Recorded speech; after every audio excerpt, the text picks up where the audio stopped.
तैयार रहते हैं गुरदास सर जी, उनको सुन रहे थे। मैं गुजारिश करता हूँ आसनसोल नॉर्थ ब्लॉक 2 कमेंट के सामने रखे मोहतरमा कविता यादव।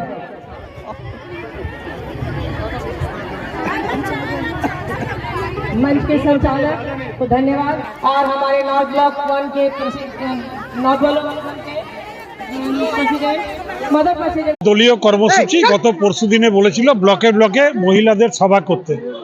তো আমাদের আসানসোল উত্তর বিধানসভা এলাকায় আজকে মহিলাদের সভা একটা হলো। মূলত আপনারা জানেন যে এবারের বাজেট মাননীয় মুখ্যমন্ত্রীর যে জনমুখী বাজেট, তিনি প্রত্যেকটা ক্ষেত্রে মানুষের পাশে দাঁড়ানোর চেষ্টা করেছেন এবং এই যে লক্ষ্মীর ভাণ্ডার যে স্কিম ছিল যেটাতে সাধারণ মহিলারা 500 টাকা করে পেত, সেটা 1000 টাকা করে করা হয়েছে এবং এসসি এসটি ক্যাটাগরি 1000 টাকা পেত, তারা 1200 টাকা করে পাচ্ছেন। তো সেটাও একটা বড় পাওনা। মা